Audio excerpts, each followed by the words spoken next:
Subtensory Space is a series of exhibitions which take place in the entrance hall of the museum. It's a freely accessible area where the museum marks its interest and engagement in contemporary art. The public will always find new production and new engagement with today's creativity, specifically with the reaction to the space.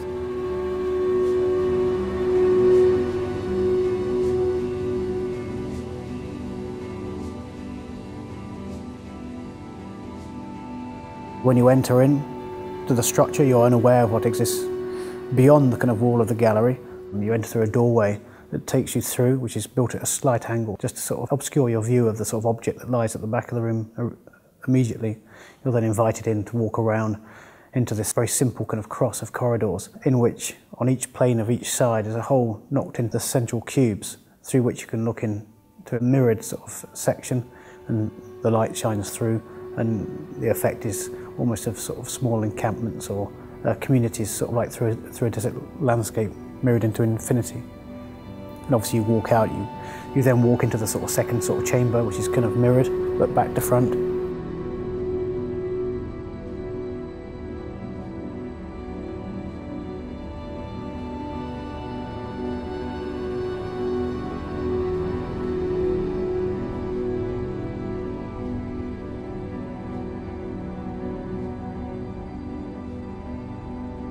And then it appears the exit is the entrance, and there's possibly a moment of sort of confusion. Mike, instead of occupying a space, he creates a space. Therefore, wherever the work is being installed, it's insulated from the outside. There is not a direct relation to the walls and to the size and the scale of the given space. He recreates a world insulated from the rest. It's called Amnesiac Shrine. The Amnesiac Shrines came about in 2004 and came on the back of sort of like another body of work called the Amnesiacs in the mid-late 90s. The Amnesiacs are kind of complicated in that they came about during a residency in the northeast of England. I wrote this proposal for this residency. Lone beachcomber is somehow trying to decipher the sort of debris that's washed up upon the shores of the coast of, well, of any continent ultimately, but in this case of the North Sea in the north of England, sort of, and seeing it almost as a language and sort of decoding it. In a way, there's a very strong reference to sort of another science fiction writer from the 60s and 70s, a Polish writer called Willem, who wrote a novel called Solaris, where a planet called Solaris is an intelligent entity in itself. In using this structure, I kind of invented this stepping down of a fictional genre from science fiction, which was used often by the Soviet science fiction writers to bypass the censors, to talk about the human condition, the political situation in their own country, but to step it down to sort of like a biker genre, where the cosmonauts became, you know, bikers, which seemed somehow very apt in the north of England somehow. And they were latterly sort of named the Amnesiacs, but this was where I suppose the story gets slightly more complicated, in that a very close friend of mine who I worked with, and in fact I built a show in Amsterdam in W139 with in 1995, just a year before he died. He kind of fell from a mountain and died the very first weekend that I was working. So in a sense, this sort of sense of loss, which is very much sort of bound up with the sort of story of Solaris in terms of the main protagonist, Chris Kelvin, was somehow made far more real within this sort of fiction that I was trying to sort of I suppose, utilised. In the same way that the Amnesiacs constructed things in their former incarnation, constructed through flashback, which in a way was an analogy to sort of how I felt after the death of a friend. You know, you had this idea of a life that existed before, which looked exactly the same but felt completely different. An example would be the fire that you see in the rooms. Fire somehow is an attempt to depict the imagery of a fire, and yet without any knowledge that it produces light or heat, but also depicts this kind of very formative moment in humanity somehow, but in a very impotent sort of way.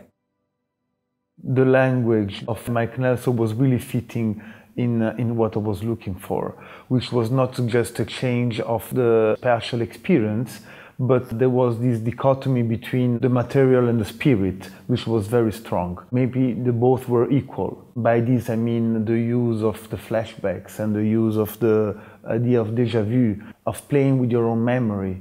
I thought it could have been interesting to stress the idea of the flashback, which is inherent to the work itself, and of the déjà vu by reconstructing a work by Mike Nelson. Something akin to sort of a shrine, where if you were to make the analogy between a voodoo shrine, say, where an object from everyday life, like a cigarette, would be taken as a sort of a gift and put upon the shrine as a gift to the gods, and suddenly it's elevated its kind of position, or you would take a receptacle to sort of take the liquid from a sacrifice, then this bowl would then become sort of sacred. In the same way, I could take the motifs or sort of structures of other artists, but imagining in such a way that I had no knowledge of what it was, because I was an amnesiac somehow, and then to sort of like somehow construct something out of these kind of motifs and imagery, sort of that was devotional, as opposed to a sort of pluralistic sort of kind of play in sort of like of genres. The first one was in 2004, which was called Amnesiac Shrine, or Double Coupe Displacement, which was a sort of an attempt to somehow marry sort of certain sort of like elements of Bruce Nauman, Paul Tech and Robert Smithson. Whereas with this work, it took the idea of Robert Morris's mirrored cubes, but somehow inverted them, made them introspective, looking back in upon themselves. The collection of Boijmans comprises of double steel cakes by Bruce Nauman.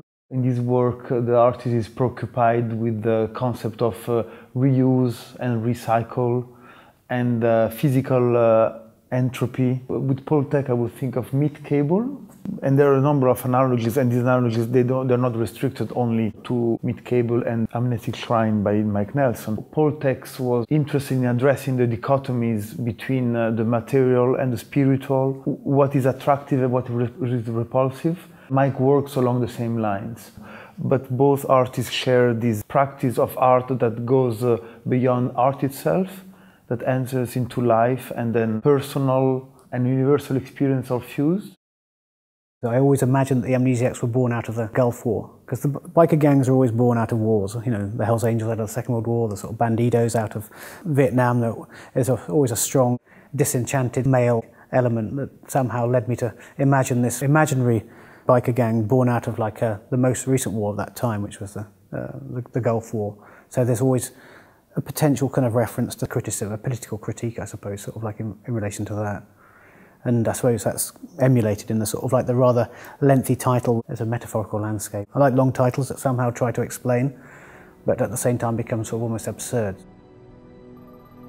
This work we are presenting has a strong political position on one side, but also addresses the individual, and the individual responds in its own way to it. So not political in a very linear way that points the finger against the current problem, but more as a position in life.